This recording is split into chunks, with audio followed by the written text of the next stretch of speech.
2.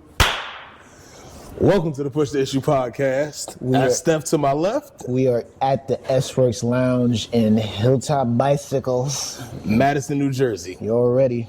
Again, that's Stef. He's to the left. I'm here actually to his left. Literally to my left. Perspective. Not to your right, but to my left. So that's what matters. He's to my left, and I'm Joe Best, and I stay to the right.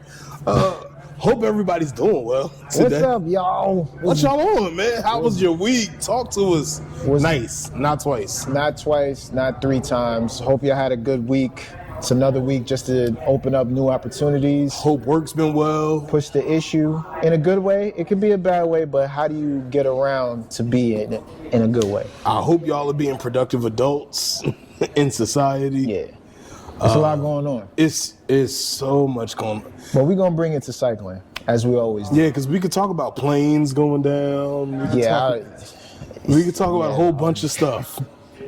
There's so many other things going on in the world, bro. Yeah. Me personally, I try to just turn down the volume. Turn the volume down. Because I could just stress myself out just thinking about it. It's so much to stress out in the world, bro. How do you feel about all the things that are... I feel so iffy about getting on planes now. I do. It was like an inch. I was like, Listen, it don't take much. Yeah, it don't take much. And it's like the anxiety is like, whoa. At an all-time high, too. And I have to do a trip.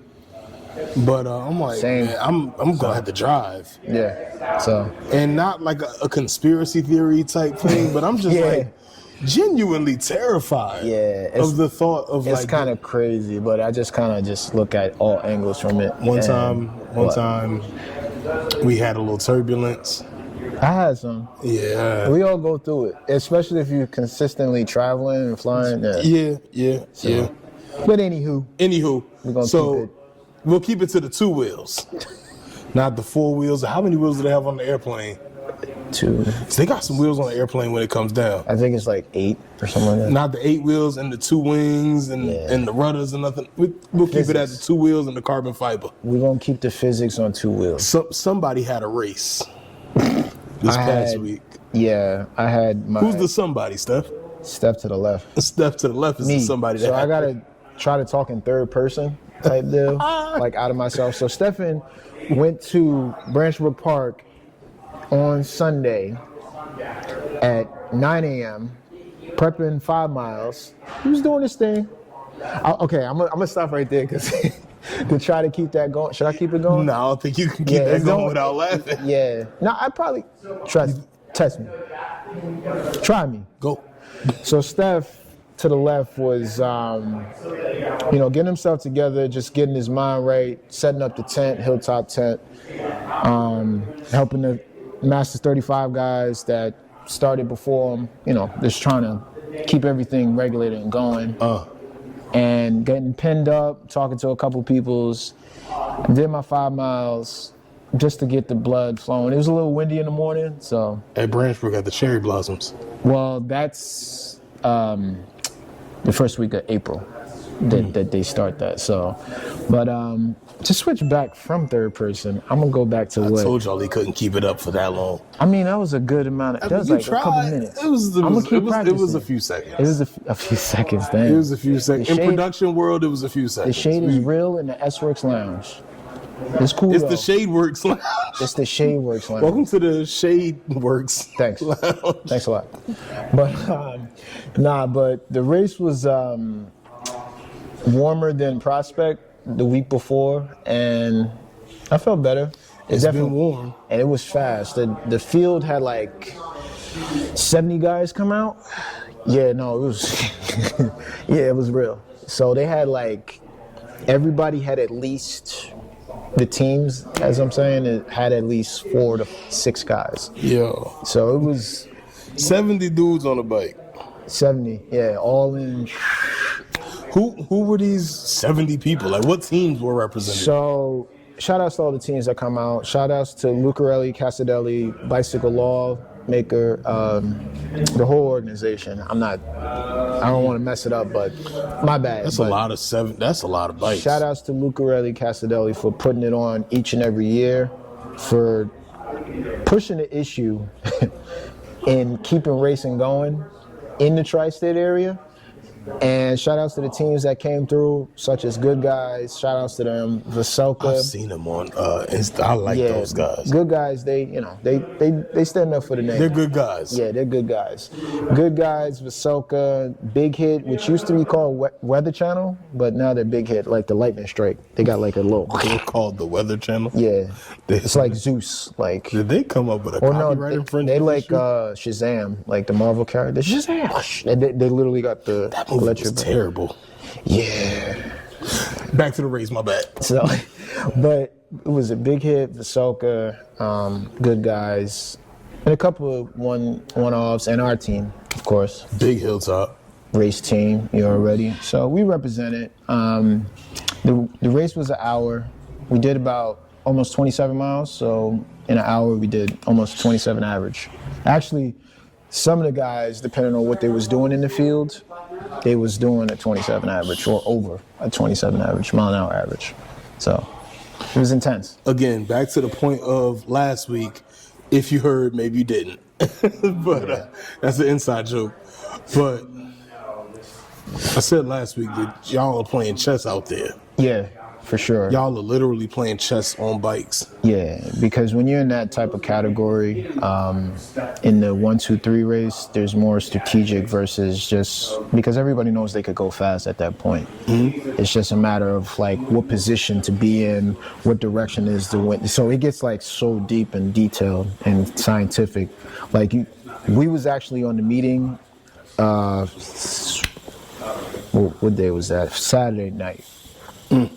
No, Friday night. I'm bugging because it happened on Saturday. How we was on the Google Meet and we was talking about all the elements of the race and what was going on and so forth. And we was talking about the wind pattern. It's just like, okay, the start finish is going to have a tailwind. So y'all became geologists. Yeah, a little bit, in a weather sense. Forecasters. Nah, but it helps, like, when you're racing at that level, everything becomes detailed. And then, like, the backstretch where you come around the bend is headwind. So y'all it's like are you some gotta of the kind of fastest people on bikes and on 10 toes. And that's no disrespect to people with 9 toes. But y'all are great. Yeah.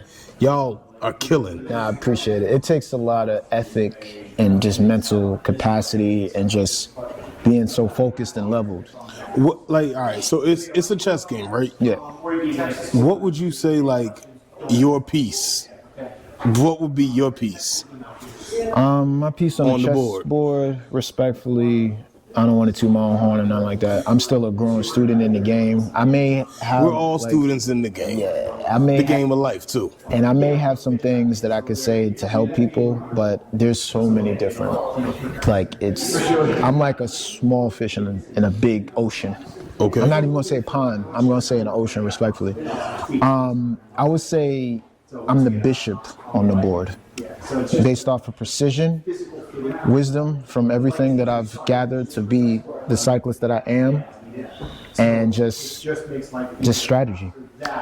Just how do you maneuver? How do you balance yourself? How do you place yourself to be in the right position? You know? I dig it. So I dig it. That's one of the things that I look at as just like having an eye, knowing the roster, knowing the people. Because that's the thing. Because even though these guys are like traveling around the country and racing, like I know who's who. And that's what happens when you're consistently racing. It's like you know everybody that's like in the field. So you know what their aspects of what they're going to do, whether if they're going to break away from the field, whether if they're a sprinter, whether if they're holding back. So these are all of the different things we're talking about in the meetings, in the Google Meets. So as I said, it's like So who won? Shout outs to Big Hit. Dude name was Benjamin Brown. I believe at mile 4, he took a surge, and after that, was just night, and literally just normalized like over 350 watts for like 20 miles. So he just time trialed it and just drilled in, while 10 other guys was trying to catch him, including one of our teammates that stayed with the 10, and then eventually he got, because the pace was like so hot. What did you call them? Breakaways or in the peloton or something like that? So you had Benjamin that broke away from the group, and then after a little bit of time, 10 guys formulated to go chase, because the big hit, they was just like, they're not going to attack. So guys that was just like, oh, no, we're not going to let them get away. They went ahead and was just like, we're going to try to get them back. And that formulated to 10 guys where they broke away from the field. And by the time the end of the race hit, they got up to 2 minutes, the 10 guys. So it was pretty crazy. Like, Did the marshals and all of that come out this time?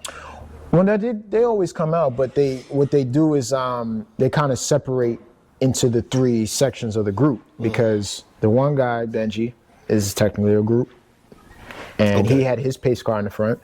The second 10 guys, actually they didn't have enough. They just have like 2 cars just to, but they know like the range, because in the 1, 2, 3 race, they kind of have a sense to, where to be and know the separation and the gaps and so forth. Last time I rode in Branchbrook, the roads was pretty good. It's a little rough, huh? It's a little rough, because the thing is, I thought that they fully paved it, because they had a series that was supposed to happen in July of last year, but it never happened because they was milling. That's what the email chain went out from Lucarelli saying like, oh, we can't have it because of that. So we see you guys next year. So we're fast forwarding to now, and they cover some of the holes, but dude, it's like, what are the logistics of organizing a bike race? So because like obviously you got to reach out to the good parks. question. Like what, and not for nothing, like Prospect Park, Branford Park, these aren't like little pitty pat parks in the neighborhood with one circle. These are big parks. Like if you knew the sheer gravity and size of Branchbrook Park, I double dog dare you to go take a walk. And a long walk around the park. Rest in peace, Angie Stone. But that's not even her song. But I was just thinking of early 2000s neo soul. Back to the main point.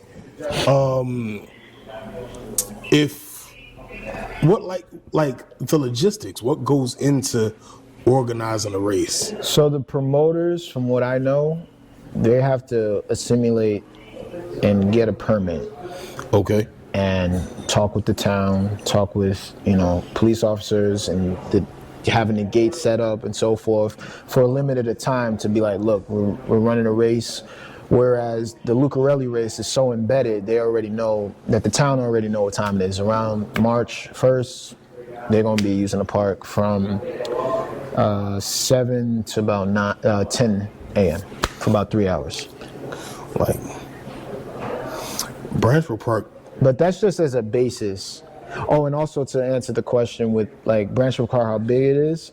So back in the day, like in the 80s, it used to be the whole park from by Elmwood Ave all the way to the cathedral. Okay. It used to be that, but now the cutoff, like where the left turn is by the bridge. So it's like the smaller circle. Okay. So it's like a shorter loop, which is like, I believe, like 2 miles. And to shut down a Branchbrook Park, Branchbrook Park has through traffic. Yeah. Prospect Park, I'm assuming, has through traffic. Well, Prospect, I think at one point had cars on there, but they don't at all. It's not anymore? Nah, not at all. No. Wow. The only time like cars come through there is like the people that work for the city. Okay. And the police officers. That's so, like, what are the fees for? Like telling the park, hey man, I'm gonna take over the street. It could be a pretty penny.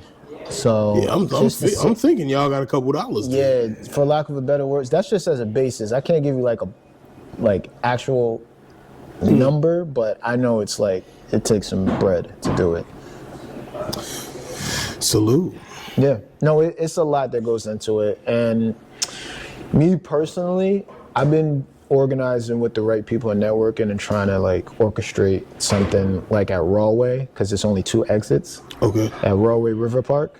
Yeah, a lot of that stuff you don't ever think about until you really. It's a lot that goes into that, man. So a lot of planning, a lot of thought. Yeah, and it's a couple guys that wanted to do that, but it's just never fell through, and it's just like the permit, like Union County as it is in railway, they just like not for it.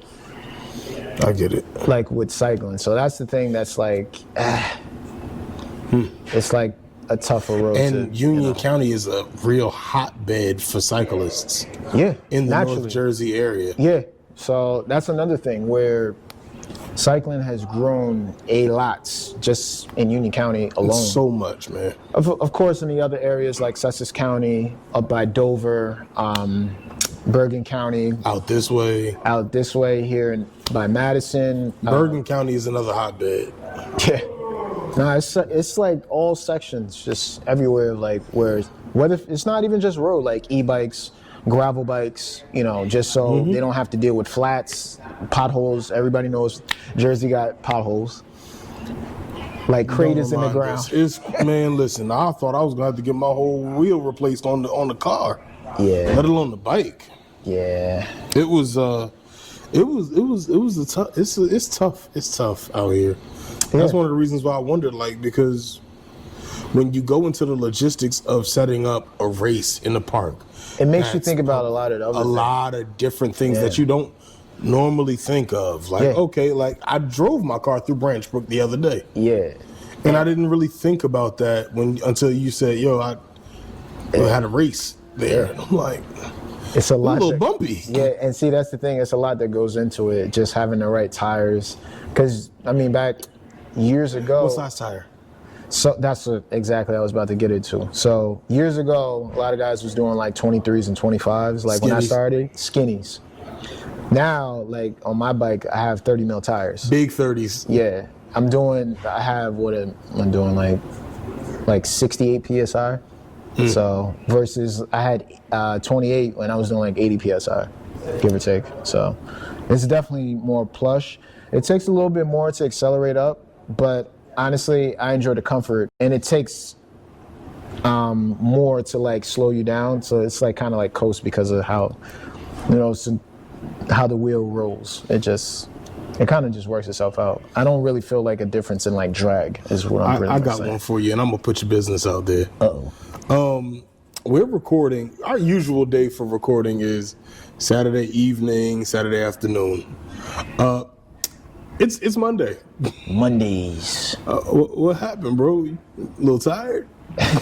So after the race, I did take a rest day on Sunday. You took a little nappy do, a little snap and napperoni and cheese? I just kicked it up and, just took it easy. Did you put the underbutt on?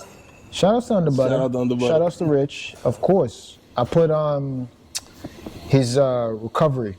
And it definitely cools the legs, and it definitely feels a difference on the next day. I texted my good brother, who is always to my left and I'm always to his right. I said, "Hey man, how we looking for today, bruh? I'm tired. Help! I'm tired. Oh no, my Shayla." Oh, you just had this. I'm tired and depleted. That's how it sounded like. B, you sounded terrible, but. I don't know if anybody will understand this, but I'm gonna put it out there. I was done up, meaning that I was damaged, meaning I was not in the space to be doing a. Man was so tired he couldn't even talk. Yeah, so I just know that what's the name? I had to settle for another day. I ain't mad at you, bro. Yeah. Cause sometimes, especially all right, so riding 27 miles. Yeah, is different than racing 27 miles. Race pace, it's way different. Race pace, that rhymes sometimes. Well, that's the code of conduct of words that that people know. So especially they got code words too. Yeah. They got code words. It's so crazy. Mathematics that they're doing out there in science. It's a rabbit hole. I tell anybody when it comes to racing and just racing on like a social aspect. Shout outs to all the social clubs, Black Watts, everybody, Las Duras, Ritmo. There's like so many. I don't want to leave out anybody. Shout out to everybody. But just racing on a social aspect to a race aspect, completely different, man. Completely different. It's a different animal for sure. It is, and I understand that too. Like it would be a big difference. But you gotta work it. How you work it. it's what drives you, like what inspires you to do it. And I just know, like, I'm a competitor, by nature. Well, stay competitive. And I like to push myself, and that's why I push the issue on the pedals, and I like to go fast. I feel that. And it's just a point of how do I maneuver myself and be in position. So, and the thing is, as an additive, I will say that I've been racing since about 2017, so about 8 years now. And I haven't even won a race. The closest I got was third place last year at the Prospect Fall Classic. You won a race? No, I never won a race. And I've gotten close. But that's the thing with me personally. I never came into this sport thinking I'll be a racer. Like, I came into this sport where I just wanted to get fit, just have stronger legs, because I was always top heavy. I came from a calisthenics background. So going from park to park, training, doing tournaments, pull-ups, dips, muscle-ups, weighted calisthenics on all levels, squat, just everything with body weight training. I got into some bodybuilding a little bit, like as far as just a quick background. Bench press, squat, deadlift, just traditional. Gotcha. But then I just wanted something just different. And I was like, you know what? I always like doing the bike thing. And, I've always, I think that's another thing, like with cycling, like we all loved to ride our bike. Now, there are a few cases where people didn't know how, like I know of a few cases of people who didn't know how to ride a bike until they got into cycling. Yeah, it's like, that's not our story. That's not our story. Yeah, so shout outs to like Colombia, Dominican Republic, the Netherlands, Europe, South America, all the people that actually are molded naturally from birth by the sport. Salute. Because I know it's what you represent, so you're going to come with a different chip on your shoulder naturally to show, like, this is what we do. And I could see the other side of it, and I'm not trying to throw shade at nobody. I respect it to the max. shade works. It's like, the newer people that come in and it's not of them, it's just a matter of pushing yourself. Listen, man, if you don't got it, you don't got it. If you can't stand the heat, get out the kitchen, baby. And that's the thing that drives the sport, is that you could come from so many different backgrounds. Because I know, like, people that are soccer players come from wrestling backgrounds, such as Best here to my right. Respect to the brother. Me and my cracked up neck. Yeah, but see, just those different pillars of fitness, you just never know. Everybody brings their own log to the fire, so to speak. You just don't know what type of aggro and just aggressiveness that they get from the people. So man. Everybody brings their own little thing that contributes to this thing of ours. Like, and this thing of ours, it contributes to making it grow, making it better. If you have this thing that you're good at, you bring it and you apply it into your training, blah, blah, blah. Like, I'm not good at eating, obviously, right? Like, somebody else is good at eating. It's work. I may be good at stretching and staying ready and willing and able, right? But somebody else may be better at something else. But see, and that's the place, like, where we're at now. That's why places, people, podcasts and things like that are important, because it illuminates the fact that all of these different backgrounds and different people that come from different backgrounds come together and work together and consider one another. Like, we're able to help out each other achieve this one common goal, which is to push the issue on pushing the pedals. Sidebar. And see, that's another thing. Like, a lot of people would sit and be like, Joe can stretch? Best can stretch? He got flexibility? Yes. But see, that's the thing. They wouldn't know until they ask the question and see what your story is. Yeah, like, and there's a lot to that also. Yeah. Like, There's so much to that. Like I come from a wrestling, football, basketball, parkour. If you would believe it or not, I pinky promise. See what I'm saying? So many. I come from a litany of backgrounds. You won't even believe some of the music that's in one of my earphones while I'm riding. I could be listening to DMX, like we were talking about last episode, or I could be listening to Beethoven, Bach, or Chopin and Liszt, classical pianists. Like, so there's so many different things that contribute to the mass and the mass of knowledge within the sport. And so, like, coming from my background in sports, like, I have so many different factors to contribute. The one deterrent for me is my eating habits. And sometimes, which has been prevalent in my other adventures in sport, is kind of like my lack of discipline where food is concerned. It's tough, man. This is the issue for the week, or not for the week. This is the issue for life, really, for me. So that leads to a couple questions. Talk to me. So, one, what chess piece do you represent?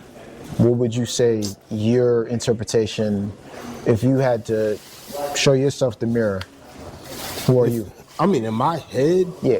because I only ride for me, like, I will literally let y'all leave me and be completely okay with myself. Okay. And happy in my own skin. Okay. So in that respect and with respect, I'll always be the king. I like it.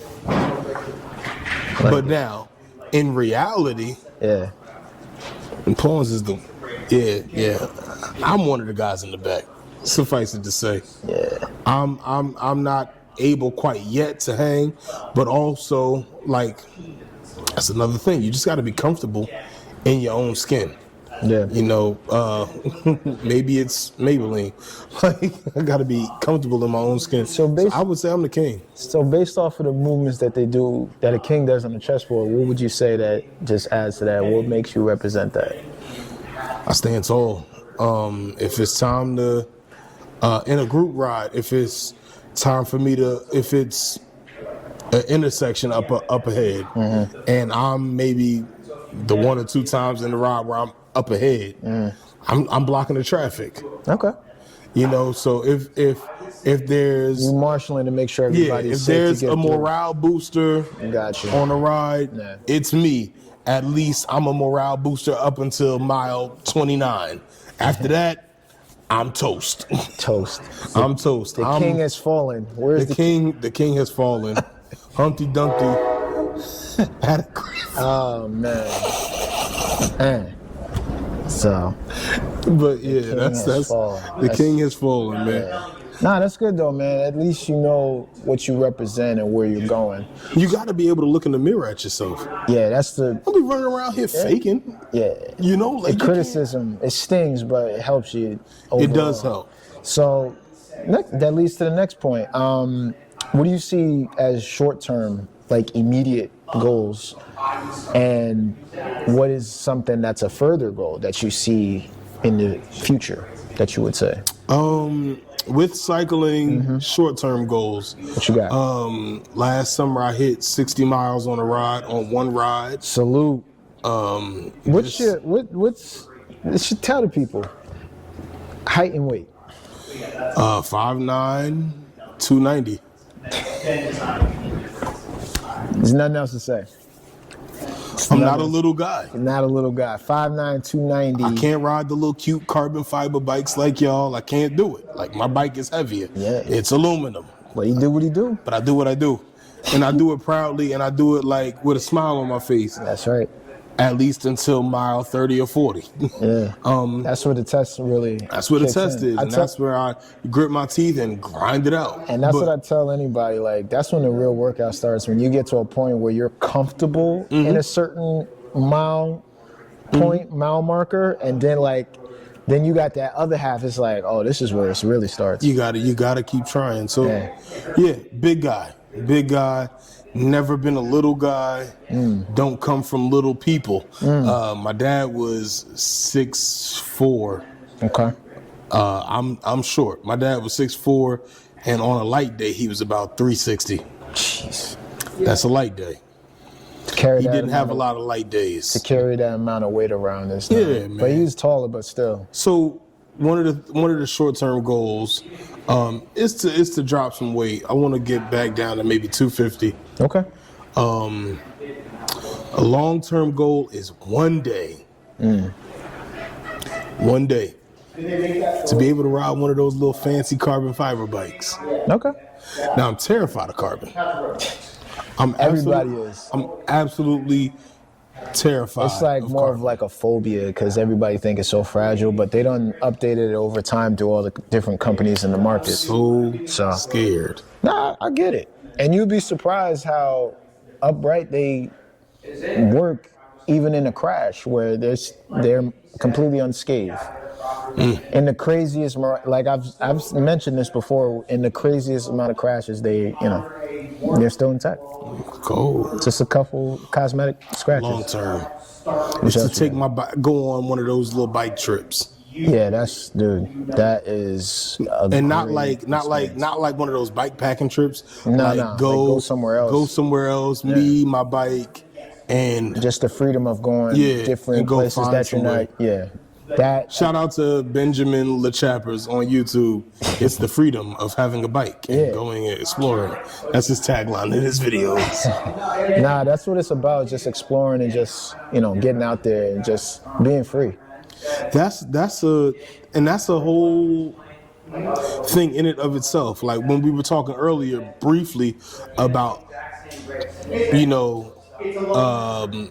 taking away all of the noise and all of the distractions. There's a lot of stuff going on in the world, man. It's like, how do you turn on the volume to be back self-centered and get back to being a person that's humanistic, that can have a sense of feel? Because off the sidebar, I could definitely say, because of the era of technology that we're in, it's a lot that I see where just that emotional attachment is not there. Like sensitivity is was kind of going down the drain. I think people are less peoply. Yeah. And that's the thing. It's like, what do you do as an outlet to be better and to connect with one another? One of the things y'all got to do, we all have to strive to be better as people. Yeah. So. Yeah, just I think that's the end of that. Yeah. I think, and there could be so many different avenues beyond that, but just respectfully, that's just something. Respectfully, try to be a better person. Like with everything that you do, bro. It's a lot. Try to be better. Try to walk worthy of the person that you look in the mirror at. Try to be a better human being. Try to treat people good. Try to love on your people. Try to let people love you. That's a hard thing for people too. They don't let themselves be loved. And even if you already are a great person in your eyes, just think about where any wrinkles at all. And like I said, criticism is always going to be there, whether you like it or not. I just feel like there's always some place of improvement. It's always an improvement. There's always a bearing on the bike that can be changed to give you 1 watt. There's always that one bearing on the 105 Di2 jockey wheel or whatever that can be taken out and replaced with a better one that can give you one. The Ultegra thing. Yeah. That one. That can always happen. There are always these little teeny tiny things that can make you marginally better. Yeah. And so I think for y'all, the issue every day should be to go find that one little teeny tiny thing that rounds you out as a person, that rounds you out as a cyclist, with that one teeny tiny thing that makes you be able to look in the mirror at yourself and say, I'm an all right person. Yeah.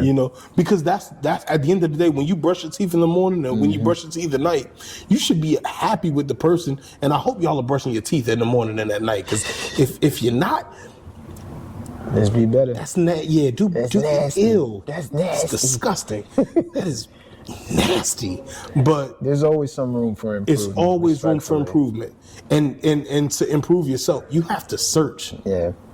you have to search within yourself. And that's a lot of times, like, you find, I said it on the first episode, but like a lot of tears on a bike. Like a lot of tears on a bike. Like a lot of thoughts go through your head on that bike. A lot of, man, I wish I knew I was going to be in this position. You know what I just thought of? This literally just popped in my head. Students, because we always think of students as little kids, they always cry when they had something that was to a detriment to them, but when they got past the tears, they adapted and got better and learned. Yeah, because new things hurt. New things hurt. Yo, 10 miles hurt. Guess what hurt? Yeah. 20 miles. Guess what else hurt? Every other incremental mile up into 60 hurts. And climbing. Climbing hurts. Racing hurts. Recording a podcast hurts. Now, being on the trainer for the winter, bro. Hurts. Hurts. How many movies do you watch on this thing? Honestly, I haven't even get to the point. I know there's some that do watch movies. Like, I just gotta watch like a video. Like, my method of madness is a video. The fan is blasting and my music is on. I'm like, just have to get in a certain mode, because I feel like if I do the movie thing, it's not going to put me in that position of power to be able to push the issue on those pedals like the way I need to.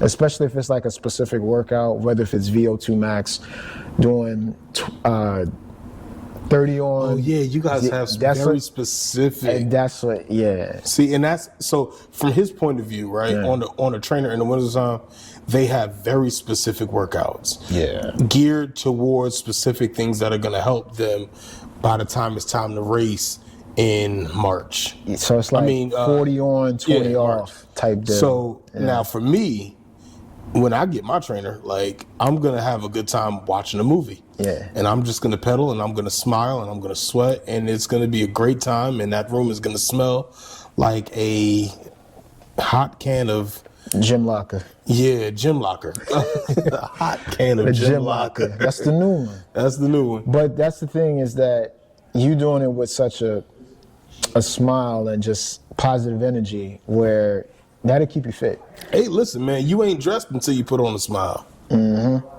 So put on a smile. Yeah. Like, put on a smile, because the world is out there and you have to push the issue on actually going out. Like, you can conquer. Like, you can conquer. I don't know, bro. Like, you could make it. Like, the issue ain't the issue. And your long-term goals, just back to that, you know, going on a bike packing trip, that'd be like super dope. Because I did it a couple years ago in Florida, had a blast. I always reminisce, look at the photos, the videos that I took in those moments, and those candid moments. Shout outs to Sabaj, yet again, a legend. During this time, we was, you know, doing miles every day and in the gym twice during that week. And dude, we had some R&R too, just to chill out. Had a couple beach days, and it got me right for that season for sure. And shout outs to Silka Under Butter, we had mentioned before. This is like some of the things. This is my favorite bag. Listen, I started cycling with a backpack. Now you got the Silka bag. Slowly but surely. Shout out to, again, I mentioned it before, but shout out to Bump. Bump said, hey, Joe, you going to want to get rid of that backpack. I got rid of the backpack. I went on Amazon. I got the first thing smoking. Shout out to Rock Bros. But then, when you start hanging out at bike shops, you start finding out what really works, what really fits, what products can really be helpful, can help you save some weight, can help you save some time and some effort. Like, when you realize, yo, I'm not gonna get a flat if I ride 40 miles. Like, a flat doesn't always happen. But in case it does happen, I can have everything that I need to, you know, hook everything up. So shout out to Silka. Shout out to Silka for making great bar tape. Like, they make good bar tape. It's great stuff. For miles, man, it just, the jitters that you get from the bumps in the ground, it does justice. And shout outs to Almost There. That's a new product we just started carrying with bike bags. Just got it in. They have like a lot of different options as They far go as, in on the gravel bikes, right? Yeah, they could put it on the road just to make it just more adventure. Just if you're out there for a more extended The period of weight time. weenies are gonna hate you. I don't care. And the thing is, Hey, weight weenies, we don't like y'all. if you listen, the weight weenies gonna be mad because you gotta put some power You know out. the weight weenies hate me. It's okay. Cause I mean, if you got haters, you doing something right, right? yeah, you got to be doing something right. So, it's if you all don't have hate, you know what? Let's end that right there. All right. So If you ain't got haters, you ain't doing something right. so And on that note, you got a quote for the week?